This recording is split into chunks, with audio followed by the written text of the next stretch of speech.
Oh. Yes, it's my pleasure, ladies and gentlemen, to introduce my boss, Chris Reykdal, who has just been elected to a second four-year term as Superintendent of Public Instruction. Chris is a former social studies teacher, is a former school board member, and also worked at the community college level as well. He is an incredible advocate for social studies, an incredible advocate for the Washington State Council for Social Studies and for civic education, for equity. And we are really pleased and excited that he was accepted the invitation to join us this morning. So without further ado, I will introduce Superintendent Chris Reykdal. Thank you.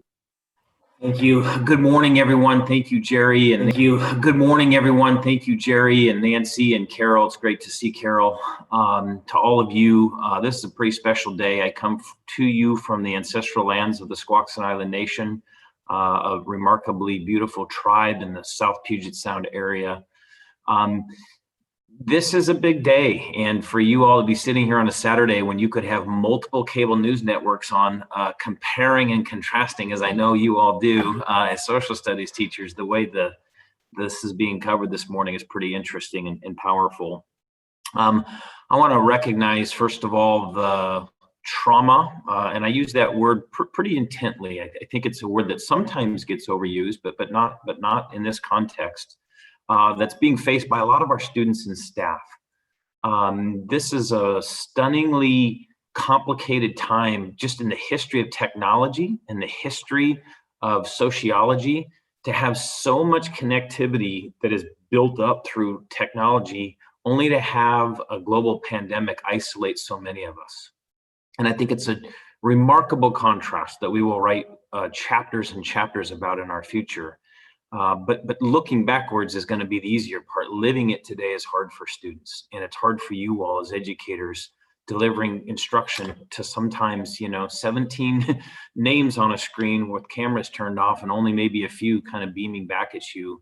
But I take this moment to recognize it, because as I've been reflecting a little bit on our classrooms, and I kind of have a heavy heart about how many kids want to be seen.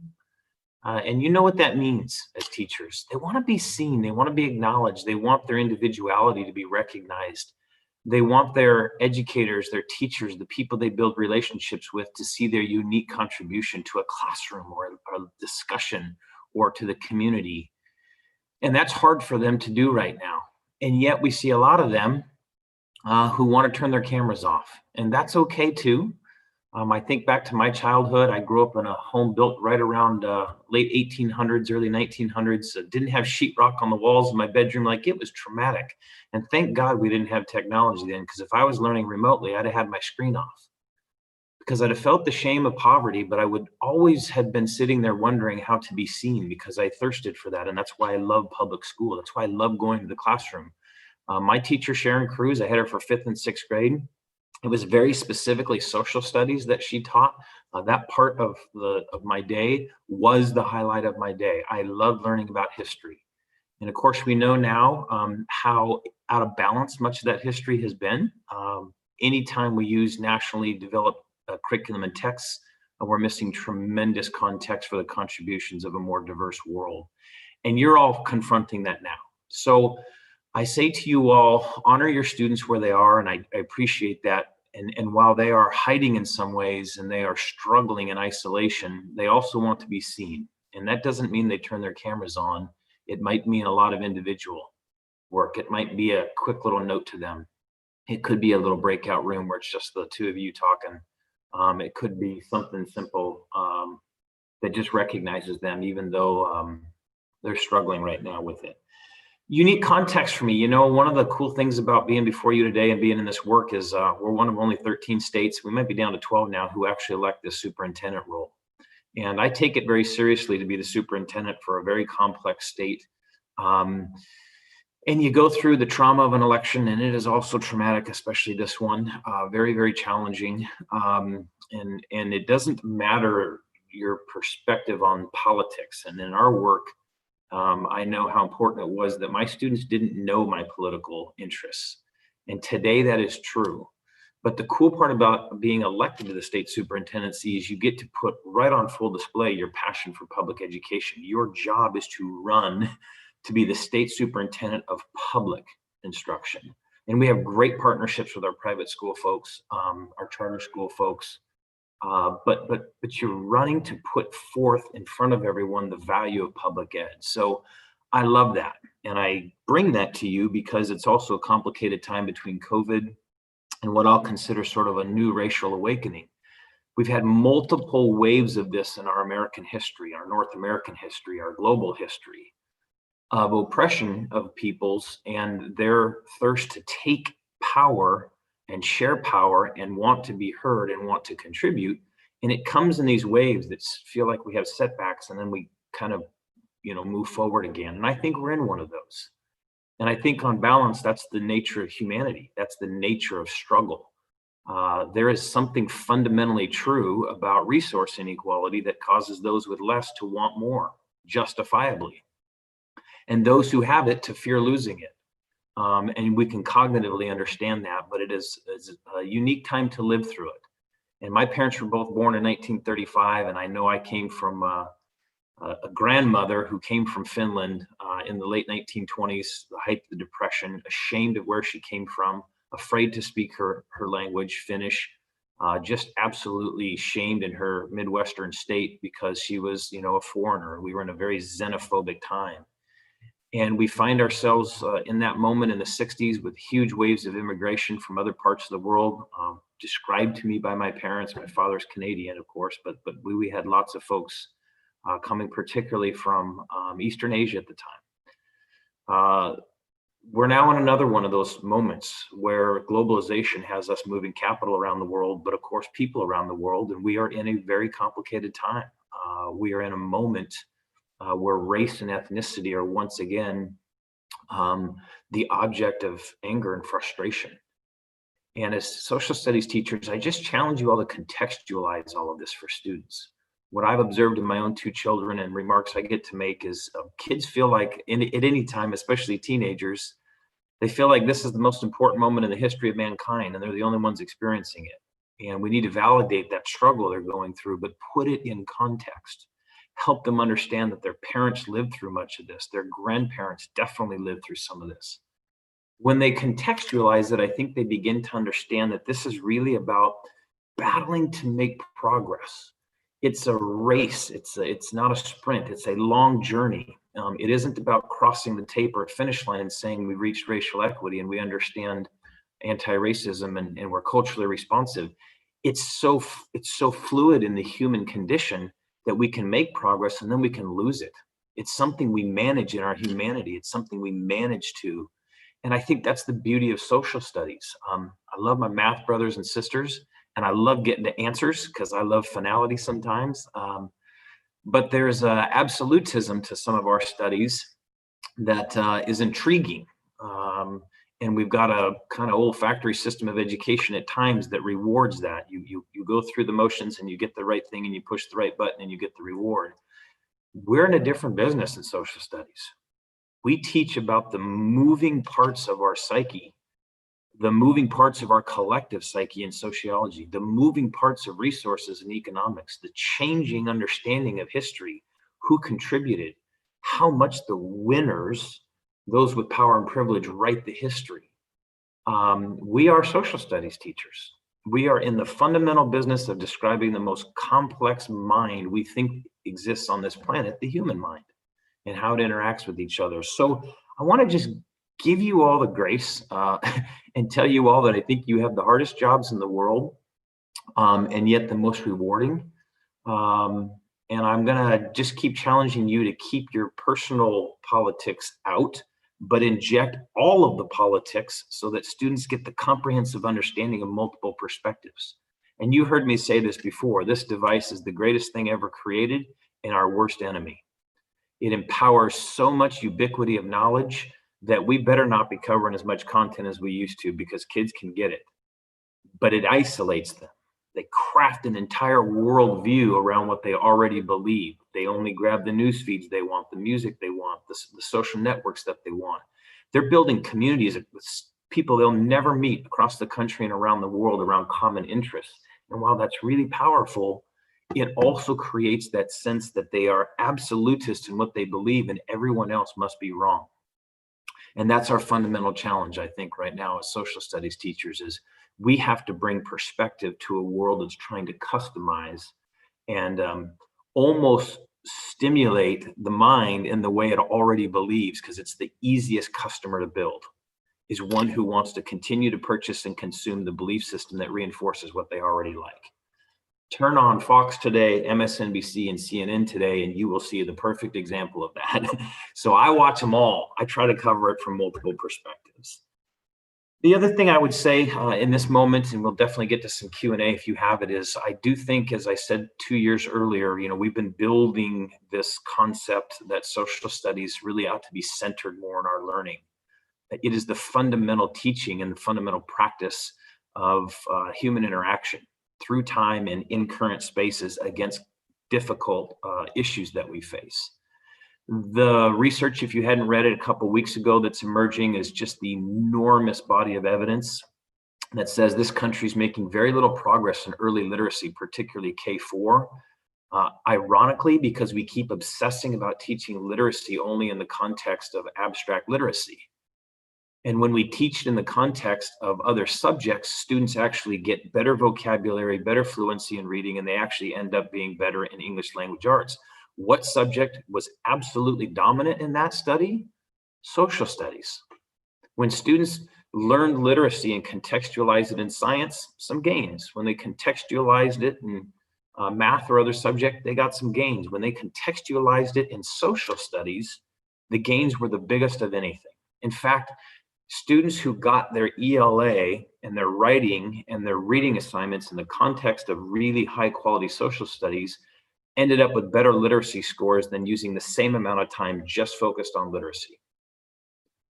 And so what a moment for us. And I know that this council tends to be kind of dominated by middle and high school teachers, and that barrier gets a little bit tough. But man, do we have a responsibility in our districts to be engaged with our elementary school teachers and getting them skilled up in how to contextualize their ELA work, because that is the area we spend the most amount of minutes every year. Out of our 1,027 elementary minutes, reading, writing, listening, speaking are the dominant minutes. They're the plurality of minutes.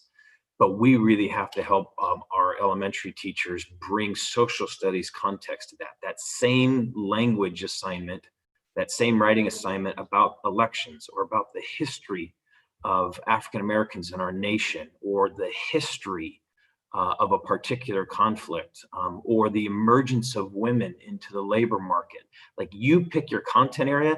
When students get interested in a subject and it's more than just the assignment suddenly ends up with better results. So I would challenge you to be thinking about how you can bring a lot of that to your elementary colleagues if they're not a part of this council here. And then the last thing I would say is, I've said this to you before, and in this next 4 years, I'm going to be blunt about it with our legislators. We continue to fail students when we believe for 1 second that the assessed subjects of math and ELA define the effectiveness of young learners in an education system.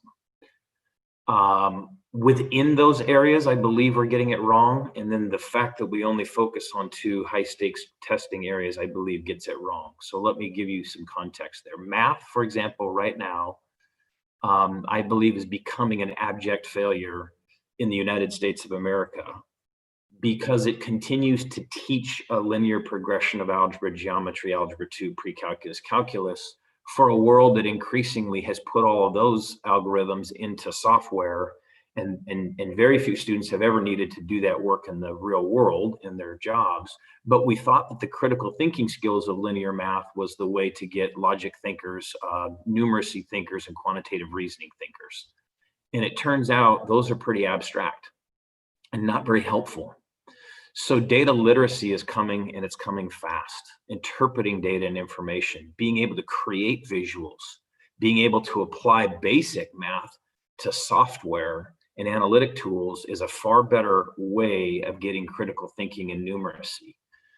And again, I say this to you, a bunch of social studies teachers, because where are they going to apply that most effectively? In an abstract context where you get 4 rows, one's corn, one beans, one carrots, one is squash. On Tuesdays, you get to plant squash, and on Wednesdays, you get to plant corn. That sort of abstract math has dominated formal assessments for 4 decades in this country, and we're going nowhere. Asking students to break down the Electoral College and the weight of the individual citizen vote in California versus Wyoming versus New Hampshire versus Florida, putting them in a context of what they're seeing every day in their feed, having them talk about it in the context of a real election right now, we can get them every bit the quantitative reasoning, the mathematics skills, the core math skills, the inferential skills, and they can put it in the context of social studies. And I guarantee you, we're going to create a more powerful thinker who can bring quantitative reasoning, data analytics, and data visualization, which is the future of math, in a social studies context. So I've never been more excited. I want to be in a classroom. Now, candidly, I don't want to be in the classroom that's today because I know what you're going through and that's not very sustainable. But I love what is coming in front of us. And what it's going to present for me is an opportunity to go back to the legislature and absolutely chip away at 24 credits in the way it's contextualized today. It's really 22 because we now give 2 optional credits. We've been working at that. But let's be honest, this rigidity of 3 math and 4 ELA, for example, but social studies is really, 3, but it's almost all prescribed, is not giving students the opportunity to grab a lot of economics and psychology and sociology and ethnic studies and diving into other parts of our work.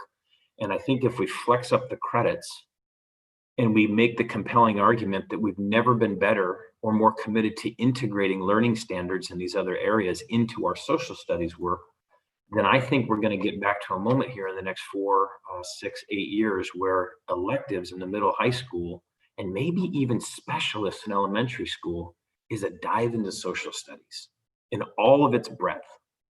All of its offerings create the opportunity for better quantitative reasoning, better reading, writing, listening, speaking. So it is just time to once again keep recentering learning around this uniquely human condition called life and humanity, because it's actually much more centered on the way students and families and communities think. And it doesn't have to be partisan at all. We're all experiencing this right now. And I think it's going to create better learning outcomes across all of our areas. So that's my passion for you all. That's what I challenge you to keep working on. I think we've carved out a little bit of time for Q&A. Happy to answer anything. I'll close with just a huge thank you to all of you who are in one of the most unique moments in the history of public ed, remote learning during a pandemic, during a very consequential election, and helping young people see themselves in all of that. So thank you. I don't know how you want to do questions, Nancy, but I'm ready. Okay, well, please put your questions into the chat. Right now I have one. I'm a 4th grade social studies high cap classroom teacher. And your passion and what we can do or should be doing is incredible. And I guess every teacher is asking, how do we do this? How do we get social studies back instead of just the ELA test and the math test? Well, I think we've got a couple of pathways, and being good social studies teachers know that we can never pick one layer of the cake here. We're going to get a new federal partner who I think is going to give us a little more flexibility at the federal level. We'll work that. I'm going to keep bringing some legislation to our legislature and our State Board of Education around continuing to flex up and create opportunities within our credit framework at the high school level. But the biggest source of opportunity is at the local level. I think if you are working within yourselves, within your building teams, you can elevate to your school boards, I think, an opportunity to very much rethink your offerings and the way you approach content and standards. That has a ton of room. I mean, we have so many standards you can pick from practically that I think you have the biggest opportunity locally. And I encourage you to create teams of social studies, elementary, middle, high, with a very intentional approach to how you're going to rethink it at the district level. Thank you. There is a question that asks, can you say more about your plans for legislation next year? Yeah, I think this is going to take us a little while here, but we're going to make sure that our State Board of Education is aware. We've already shared with them our interest in very much flexing up, for example, the 4 credits of ELA and the 3 credits of social studies, quite frankly, could immediately become 7 credits of ELA and social studies with no less than 3 in any of them. You would suddenly add a 33% greater opportunity in social studies. A student could say, instead of my fourth credit of ELA, I'm going to take a year or credits worth of social studies instead. And suddenly we'd be building those offerings very, very quickly at the secondary system. So that's an example. I think ultimately I'd like to see the legislature put that in statute. We have some cross-crediting opportunities right now, but I just think it's too rigid, and we'll ask them to give us more flexibility. So State Board of Ed can do some of this today, and the legislature could certainly seal the deal for us. Thank you. Another question. How are we ensuring that our BIPOC educators are included in the development of curriculum and represented on the board? Well, that's, I don't know the total context of the question, but there's lots of boards. One is the State Board of Ed. Half those positions are elected and half of them are appointed by the governor. And then local boards, of course, are elected. And so the beauty of curriculum is those are local decisions. There's no state mandated curriculum in any subject, including comprehensive sexual health ed, as I hope we've all learned for the last 6 months. And so this is all about local. This is all about getting to your school board and saying, this is what we expect in order to support our students and to create more racial literacy. And that means our learning standards have to focus around that, and ultimately our curriculum and content have to. So local, local, local. Okay. Another one, can you update us on the progress of ethnic studies? Jerry can do that a lot more, and maybe some other folks here for sure, but this has had multiple phases. It started with kind of a middle and high school approach. We immediately thought it made more sense to go K through 12. That group has been moving forward, putting a frame around it first before they got much beyond that. There is a push from the legislature to certainly make this K-12. As that continues to shape up around learning standards, and I'll definitely encourage Jerry to jump in here a bit, there's an immediate need here for the legislature to help resource us on professional development. This doesn't ultimately land and get ubiquitous until we have an opportunity for all of you to be much more intentional about what it is and what it isn't, and then get the professional learning that you need. So this is going to be a little rough for a while because the legislature doesn't have a pile of new money. Every day of PD they add to the states $30 to $40 million annually. So you're talking about some of the days they've already funded or locally chosen stuff, and there's lots of competition for what those PD days are. So I think there's an entire new phase of this coming, which is how to resource the professional learning for all of you and all educators, not just in the social studies, of course. Jerry may have more to add. Well, just as an update, we're currently about midstream in creating an ethnic studies framework, and then we'll be looking at materials and resources that align with that, and then making some professional development recommendations. So we have a group together that's got a lot of powerful individuals on it who are doing incredible work. We also just finished up the African American Studies work group, and I have a legislative report due at the end of next week that we're rushing to put together, and they have quite a few recommendations as well. But one of the key ideas that's definitely come out that Superintendent Reykdal has alluded to is this idea that ethnic studies and African American studies shouldn't just be in the box of social studies, that they are a multidisciplinary approach to making sure that we are having those opportunities for students to see themselves in the classroom and to see themselves in their textbooks and in art and music and mathematics and science and all sorts of places besides social studies. But at this point, we have, it's interesting with everything that's happened over the last year or so. There were several districts like Seattle School District and Edmonds that were doing some really great work at the local level. And we were coming in with them, and a lot of districts have sort of boomeranged past us. We're an institution that moves fairly methodically and slowly, and a lot of districts have seen what an incredible need this is and have started work themselves. So there's a lot of work going on around the state, and we'll try to provide the best supports that we possibly can for districts as they move forward with that work. Thank you, Jerry. There's one more question. I think people are struggling with the idea of the ELA and math SBA tests and how to get, when districts leaders look at that without a social studies content. And people in the chat are trying to figure out, and I think you addressed it, is to go back to the local levels. But they're trying to figure out how to get that ELA test it does include social studies, most of the content, but how to change this in our state. Yeah, this is where feds and state kind of have this collision course. Federal statute through ESSA, the rewrite, it doubled down, in my opinion, on these two exams. And they are required by the federal government that we offer math and ELA through 8th grade once in high school. Our state has chosen 10th grade. We get to pick what that is. So our state for, nearly a decade now has said Smarter Balance Consortium will be what we use. We did not want a Pearson exam. We did not want to have this thing dictated. We wanted a consortium where we could be in control, if you will, on the board that decides how this goes and ultimately build a question bank and all of that is derived of the states. Well, that consortium is getting smaller and smaller and smarter because states are kind of rebranding or recreating their own thing. So it's also in statute. They don't point to Smarter Balance, which is smart.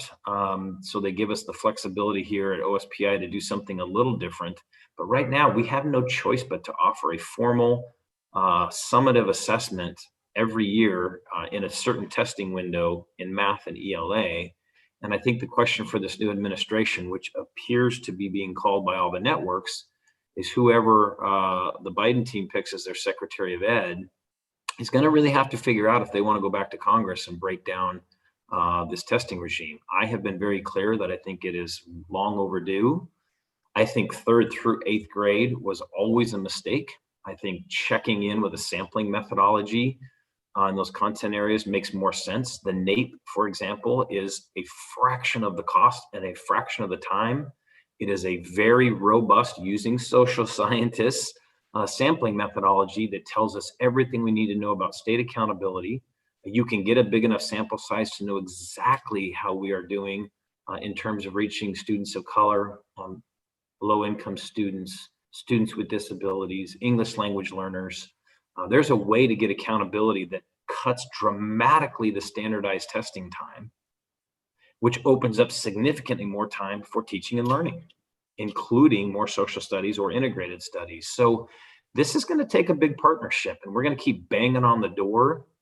We'll see if our legislature wants to roll back the one we've chosen, but they can't get out from under the mandate of the feds unless we get a different action. And I've always been very candid to tell you that our delegation, as much as I really cherish these folks on both sides of the aisle, I don't think they've taken enough leadership in DC to help us break down this high stakes 2-subject test framework. And I'm going to be really pushing on them hard. Thank you.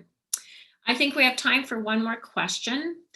It concerns occupational classes. It says, are there any plans to provide funding and guidance for occupational classes that might more directly connect students with the skills they need in the world today? Yeah, definitely. And fortunately, we've been building that back. So we get to look at, for lack of a better term, we get to look at CTE codes at the high school and middle level, and they're coming back. They're starting to take up more time, which is great. It's hard to do that when so many subjects have been mandated by the State Board of Education. It's hard to find that space for social studies and CTE, for example. But with our new grad pathways approach, we are now very much able to allow students to build a sequence of career and tech ed courses that lead to, so you're on a trajectory to an industry credential or certification, even if you don't earn it while you're in high school. So we're seeing more of that building back already. Again, the cool part is some of you have this beautiful integration, for example, into the ag sciences, which has this huge history component. We just got, with bipartisan work, a bit of money to really tell the story of ag history in our state. Well, guess who's taken a lot of that stuff? It's students in CTE programs and in their CTSO, so their student-led organization, FFA and others. They're getting a leadership component, they're getting an ag history component with us, and they're definitely learning the practical skills of being in agriculture. We need that in every industry. And we've got some great build out in healthcare and IT and construction trades, but what they don't have in those sometimes is the history context, the social studies context. And so that's where we have to be partners at the local level. But it's a big priority for us. Don't mean to scare you too much, but if we do this right, candidly, in 10 years, we have a 3-year-old through 10th grade system, not a 5-year-old through 12th grade system, but a 3-year-old through 10th grade system. And we use the last 2 years to give students the ability to dramatically customize their transition to college, universities, apprenticeship programs, military service, you name it. We are one of the states leading in that now with our pathways work, but we haven't liberated students from those last 12 rigid credits in order to really let that flourish. But I intend to. I have one comment that I think you need to hear. It says, thank you for attempting to create a more civil society. That change could improve our political atmosphere tremendously. Thank you. And thank you for being here with us today and answering the questions. We are going to move on to our next session. Thank you very much for being here. Thanks, everybody. Have a great morning. See ya. Thank you.